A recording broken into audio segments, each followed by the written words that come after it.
Okay, so so we'll start chapter 11. This is a kind of a fun chapter. It's maybe my favorite chapter of all the chapters. Of course, I always say I like it and I love it and all this stuff, but because my background in chromatography as a chemist in industry, I utilized all these different intermolecular forces that we'll talk about today. So we'll also, if we get through the intermolecular forces, it's a good talk there. We'll talk about properties of liquids. These are just sort of real quick touch points, but are still worth talking about. For example, why does it take longer to cook a pot roast in Denver than it does down here in LA, for example? We'll talk about why that is. Maybe we'll get to phase change. I have a example of that with baby bottle sanitizers. All right. We probably won't get to this today, but we'll talk about the Clapeyron equation. It's how they measure heat of vaporization. We'll talk about supercritical fluids and phase diagrams at the end, but that'll probably be next time. Okay, so what are the three main phases of matter? We have solid, liquid, gas. Some people might argue that there's a fourth phase of matter called the plasma phase, but the three main phases are solid, liquid, gas. For solids, they're not very compressible, and in fact at all compressible. They're very rigid in shape. Liquids, a little bit compressible, take up the volume of the container that they are in, but they don't take up all the volume. But gases, on the other hand, are very compressible and take up all the volume of the chamber that they're in. Okay, so molecules in the gas phase are very far apart. They fly at fast speeds. Okay, they collide at fast speeds. Okay, molecules in the liquid phase, they are still moving, but they're sliding along each other. Okay, and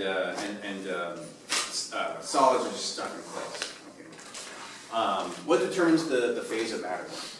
Okay, so what determines if a compound is a solid or a liquid or gas at room temperature? So, for example, the strength of attractions between particles is determined by, I'm sorry, the strength of the attractions between particles determines the phase of matter.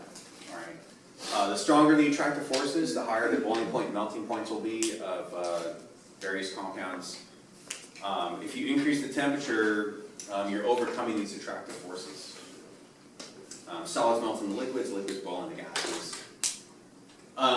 Okay, so this is in your slides, but I meant to have this in there, I forgot. But is anything exciting to you about, for example, oh, this is a gas at room temp, this is a liquid at room temperature, this is a solid at room temperature. Is anything exciting about that? No. No, it's not. Thank you, Vanessa. Yeah. I gotta tell you, that doesn't really excite me either. I forgot to have this to your notes, but who cares about attractive forces?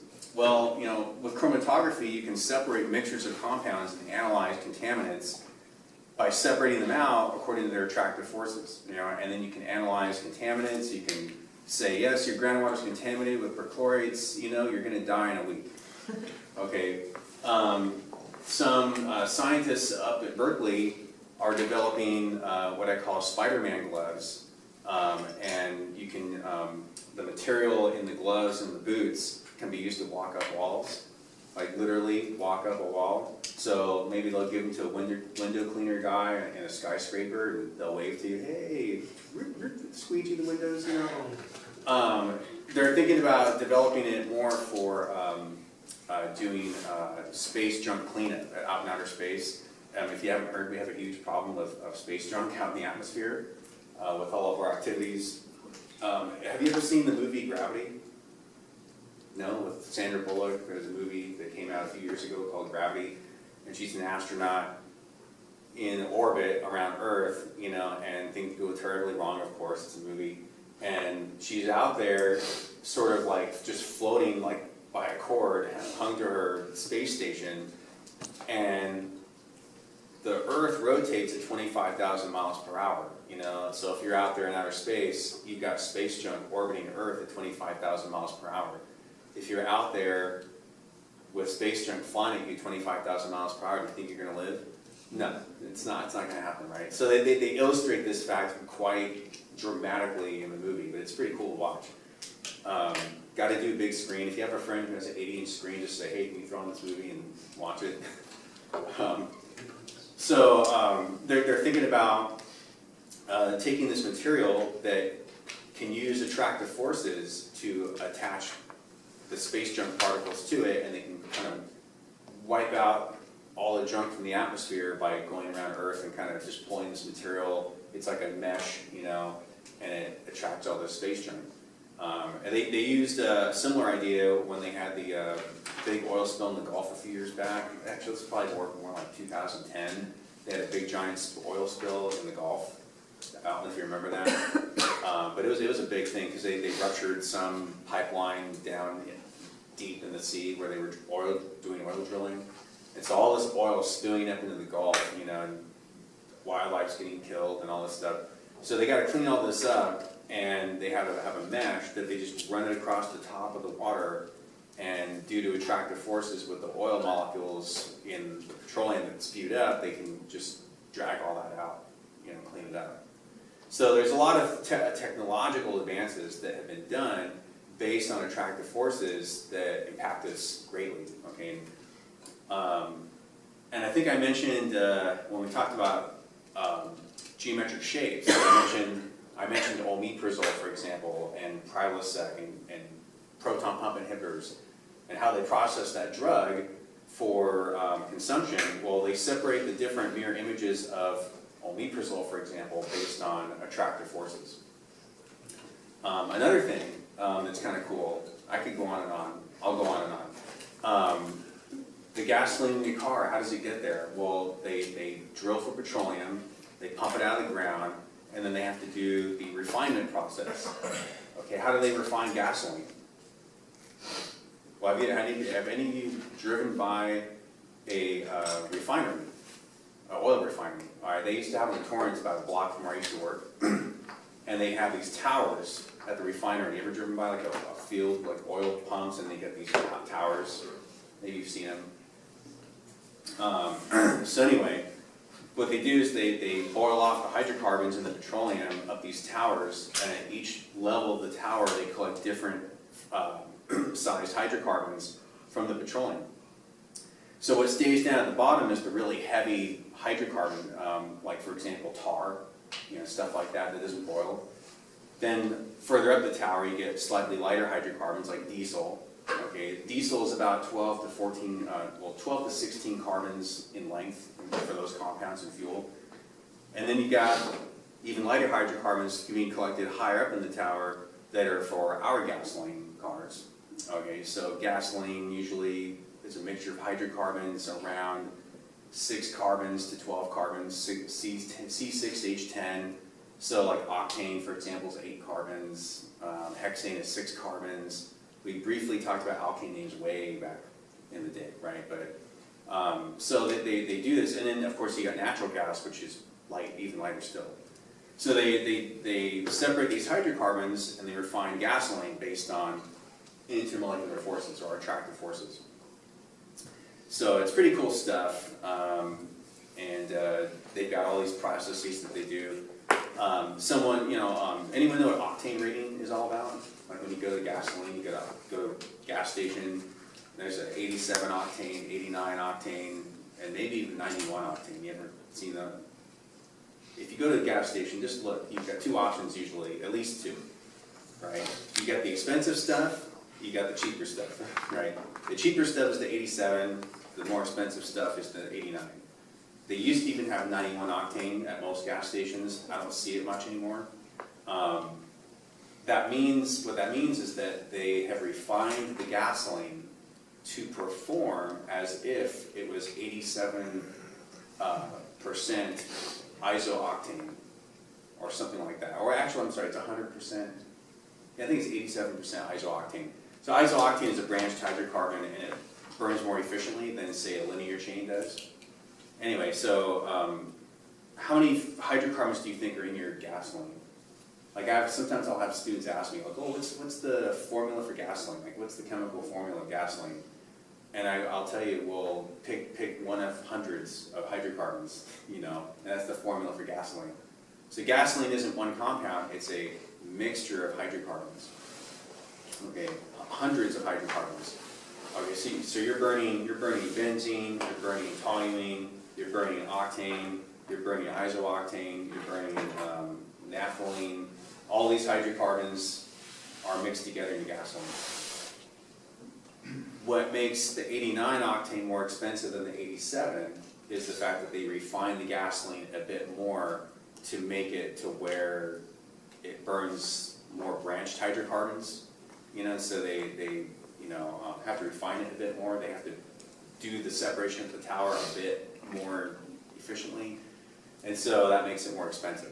So refinement is what really causes the gas prices to go up or down. If there's an oil shortage, that's one thing, but we don't see it immediately. But what we do see is if the Torrance refinery gets shut down for some reason, boom, gas prices spike up locally, right? So, so the refinement is what causes our wallets to get pinched more than anything else. We actually have tons of oil in planet Earth. We almost, I don't want to say unlimited fossil fuels. We have a lot of fossil fuels to dig up and ruin our planet with. Like that's you know, we have plenty of time for that, right? It's the refinement that causes, you know, and also the gas tax, which wasn't a big deal this last election cycle, but anyway, yeah, plenty of time for that. Plenty of time to kill ourselves. So anyway, so attractive forces are huge, right? They're you know, you got refinement of petroleum, you've got remediation cleanup. You've got chromatography, you've got space gloves, you know, space mesh. All these applications can come from this discussion of intermolecular forces. Okay, so, and all these attractive forces, yeah, a question, Arnie? Oh, sorry. So all these attractive forces are renditions of one of my favorite laws that I've talked about already, but I'll say it again. And the answer would be Coulomb's law, right? All these attractive forces will go through all renditions of plus attracting to negative, all right? Opposites attract. It's the dating game of chemistry, all right? So, so like charges repel, opposite charges attract. The mathematical statement of Coulomb's law is this equation here. We kind of talked about it. Now, Coulomb's law is illustrated in a variety of ways.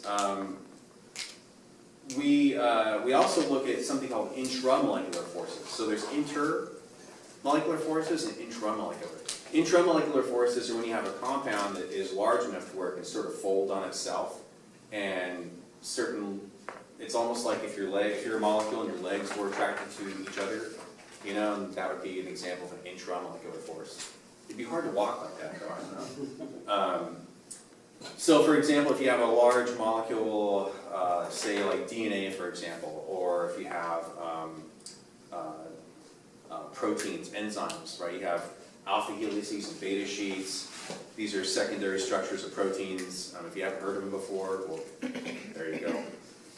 So larger molecules can have these intramolecular forces. Okay.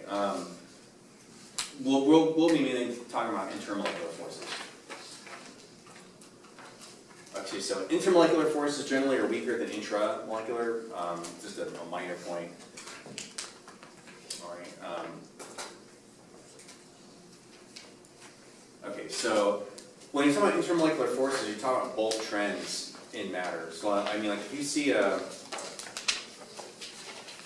can we see individual molecules? Not really, right? But when we're looking at something, like when I look at this marker, I'm looking at tons and tons of carbon bonded in a polymer. Okay, that's what I'm looking at. You may see just plastic. I see carbon-carbon double bonds and single bonds, maybe some fluorine atoms attached to that, you know, like a Teflon, for example, has fluorine in it. Okay, so like I said, it's the matrix, you know. So these bulk trends in matter, okay, for the attractive forces affect the boiling points, melting points, heat of vaporization, which is the heat required to vaporize a sample from liquid to gas, the heat of fusion, which is the heat required to melt something, and the heat of sublimation.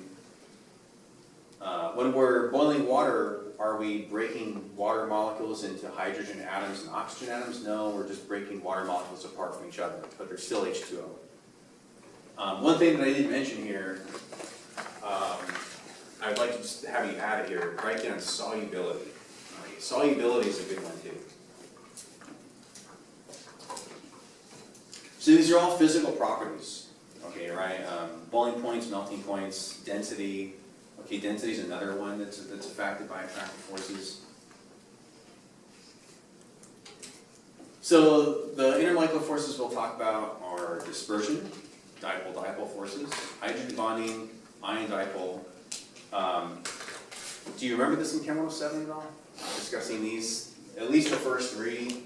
Hopefully you got the fourth one here too. That's another good one.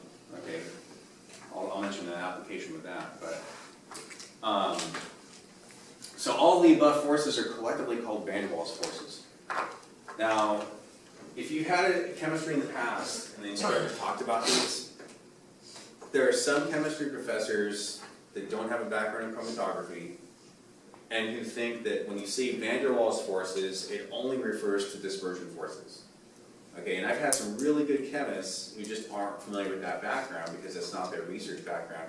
They just are to understand that, well, van der Waals means only dispersion, but van der Waals forces really refers to all of these collectively.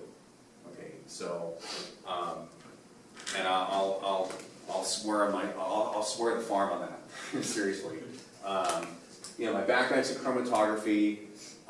When they put us through training at this company I was at, you know, that's one of the first things they told us. You know, it's like van der Waals forces does not mean only dispersion. It collectively means all the forces. Okay, so but you'll hear some chemists. They'll say, oh yeah, the main attractive force in this bulk sample is van der Waals forces. Okay, that's a stupidity. Okay, because by saying that they're saying, oh well, this has all the forces in it, which isn't true. Okay, so van der Waals forces means all of those combined. It's saying they're all categorized under van der Waals forces.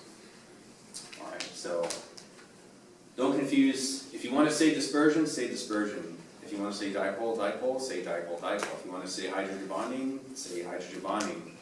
If you want to say ion dipole, say ion dipole. But do not say that the primary force in a molecule is van der Waals forces. That's nonsense. All right, so.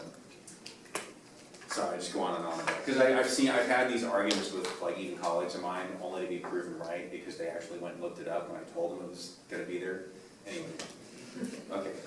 It's nice to be vindicated every now and then. Usually I'm wrong, but every now and then I'm right. Every now and then I know something, you know. Okay. So if you're in another professor's class and they say van der Waals forces, you know. Ask them, well, which van der Waals force are you talking about? They'll say dispersion, say those don't mean the same thing, right? And they can tell you, well, where'd you learn that from? Oh, Fernandez told me. Oh, I'm going to go talk to him, and you're going to tell them because he'd be happy to talk to you about it.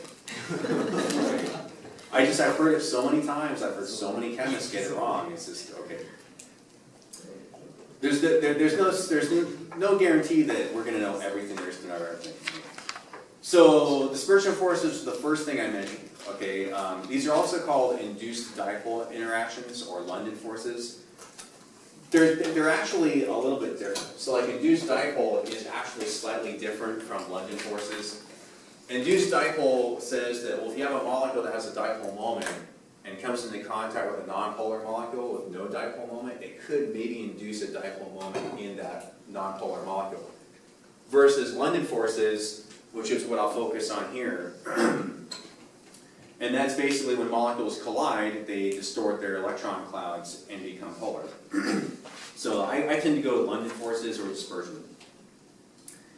So dispersion forces, I liken them to the mosh pit of chemistry. So back in around 20 years ago, rock and roll started to suffer a slow, agonizing, painful death in the music industry. Okay, and it started with Napster and a whole lawsuit with Metallica and all this stuff.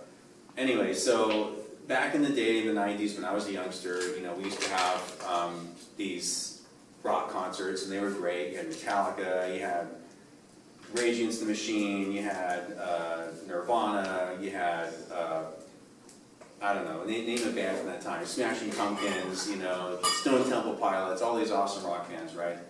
Okay, and you'd go to these concerts, and one of the things you'd see a bunch of crazy people moshing in this pit, okay? Throwing elbows at each other, knocking each other out, you know, people getting black eyes, people getting broken arms. Okay, I went into that one of those pits once, and that was my first and last time I went into that. And I got hit in the jaw, and my jaw hurt for days. I thought I broke my jaw, but actually it was just, you know, just sore. Okay.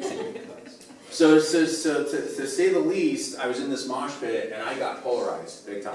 Okay, okay, so when molecules collide, the electrons, because they're wave functions and they're also particles, they get distorted from these collisions. Okay, so and so they get dispersed in random directions. When you have dispersion, you have electron density gets shoved in one direction after a collision, and what's left is still the protons there from the atoms, and so you get this momentary polarity that happens. Okay, so excess positive charge results in the region where the electron is left, and of course where the electrons go now has an excess negative charge there.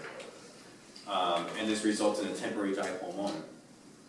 Every molecule in chemistry, every molecule, every atom undergoes, to some extent or another, dispersion forces. Even a hydrogen atom by itself, or a helium atom by itself, very minimal dispersion forces, but still there's going to be some electron polarizability. So here's just a schematic, right? So you have two nonpolar, this would be two atoms, okay, they're nonpolar. These dots are the electrons, and they collide. And then after the collision, all of a sudden, now the electrons are on one side of the molecule, and they're not on the other side. And then therefore you get this partial positive charge left on this side, and the negative electrons are on this side, so it's partial negative. So they have these symbols here, I sometimes just call them squiggly signs, but really in mathematics they're called delta symbols, right? Delta. So delta negative, delta positive, and then you have the same atom on this other side undergoing the same distortion. And so now the positive end of this one is attracted to the negative of this end. It's only momentary though, it's a fleeting moment in time. Okay, this attraction is very weak because it's only fleeting in time. Okay, but if it happens often enough and to a large enough extent, it actually can really create some significant changes in the physical properties. So here's your mosh pit now, right? You have a bunch of atoms in a pit, and they're all colliding. Boom, boom, boom, boom, boom, boom, boom, right? You know. So many collisions occur indefinitely. Okay, and now you get momentary attractions that now they're all kind of happening at the same time. And that just really creates substance to want to come together and start to condense more. So imagine one of my favorite places to eat is Pepe's down here in Placentia, or off of Placentia. Like, I love their tacos. I mean, it's expensive. Every now and then I like to treat myself. If you get a burrito, So good. it's so good. It's so bad for you, but it's so good. And you're eating this burrito, right? And you bite into it, and after about halfway through the burrito, it starts to leak out, like, all the juice and meat. It's so gross, but I'm really getting gross here, but it's like pouring out, right? And then what do you notice after a few minutes? It starts to harden and condense. And that's because as you let all of this cool down, these attractive forces are allowed to stick together more and more, and things start to condense. So when you eat your Mexican food, and you got that burrito and all that carne asada juice, you know, starting to condense and harden, you're witnessing this. That's what you're witnessing. Okay. Now, then these are atoms, but when you're talking about fat molecules from meat, okay, you're talking about fat molecules starting to condense. All right, that's what you're looking at. It's kind of gross. Now, I used to go to the one in Downey, right? I used to work in Compton many years ago. A coworker of mine would go to this Downey location, and we would eat there, and we'd watch that condensation, or the hardening of the fat, of the lard coming out of your burrito. And it'd be like, yeah, that's happening inside of our arteries right now, you know? And then we'd come back, we'd get back to work after lunch, And I just sit there. I didn't want to sit there for like 5 minutes just to like let it like sit and let the fat just harden the heart. The dispersion forces are hardening in my veins. I can feel it. My coworker would walk by my desk. He'd be like, "Are you feeling it?" Yeah. Sitting there digesting. So. At that time, I didn't have a chemistry background, so I didn't look at it that way, or look at it this way, but now I look at it that way, I'm like, wow, that's really gnarly. Anyway, so let me show you an animation of this, though, because I think to understand dispersion forces, it helps to see animation. So I found this website, and so you have this, this diagram here, and here's an atom, here's a nucleus with that little dark dot there, and you have this constant movement of electrons. Okay, electrons, remember, they're everywhere and nowhere at the same time. Okay, so they're distorting in various directions, and if we progress this animation a bit further, okay, now do you notice that every time the red moves in one direction, it's negative? All right, do you notice that? So negative, negative. So wherever the red moves to, it becomes negative. Wherever it moves from, on the other hand, is positive. And then if we progress this a bit further, now if you have multiple atoms doing this, or multiple molecules doing this, now you have these momentary attractions. But notice how they're not permanent, they're momentary. Okay. So usually dispersion forces are the most prevalent in nonpolar compounds, like carbon dioxide, like argon gas, nonpolar gases. And they're gases for a reason, because they only stick together momentarily. They don't stick together permanently. And so because these are weak attractions, the particles tend to just fly apart and be gaseous. All right. So if everyone, if I could do a favor, just we gotta wake up here. Just stand up for a moment. We'll do our calisthenic stretches. Okay. So everybody raise your hand, stretch. Okay, and then tilt this way. Now you're negative to that side. And then tilt this other way. Now you're negative to the other side. But this may be disturbing to you, but now, because you're negative on that side, you now have a positive end on your other side that's attracting the person next to you. So you're now having attractions to each other. I hope you're happy. All right. So if you do this all the time, do your calisthenics, you're actually practicing dispersion forces. Okay, that's what this is. Okay, you can sit down. I just, just to wake you up a little bit. Okay. So do you have an idea of what dispersion forces are about? It's collisions, electrons distorting. Another analogy would be Jello. Jello jiggles in one direction and the other. I'm not a big Jello guy though. Okay. So that's dispersion forces. Now the extent of the dispersion forces depends on a couple of things. It depends on the size of the molecule and the shape of the molecule. So to address the size of the molecule, basically the larger molar mass is going to have greater dispersion. You're going to have more solidification at room temperature. Fat molecules are actually quite large in molar mass, and so they tend to solidify at room temperature. Okay, this is an example. So larger molar mass means more atoms, which means more electrons, which means more electron clouds, or larger electron clouds, which means more polarizability, which means stronger attraction. So here's just a schematic of it. Smaller molecule, smaller surface area with smaller electron clouds being distorted, and of course more negatives and positives attracting with larger molecules. So that's the size of the compound. And then there's the shape. Okay, so if you have a molecule that's more round versus more flat, that'll affect the attractive forces. In general, molecules that are more flat and elongated have stronger attractive forces. A term that I like to use is called stackability. Is it easier to stack plates or is it easier to stack markers? I don't know, but I can't stack these very well, right? But plates you can stack, right? So things that are flatter and more elongated tend to stack better, and that surface area creates stronger dispersion forces between molecules. So more surface area means larger dipole, larger induced dipole, stronger attractions. So stacking ball is also very difficult, right? You know, but if you have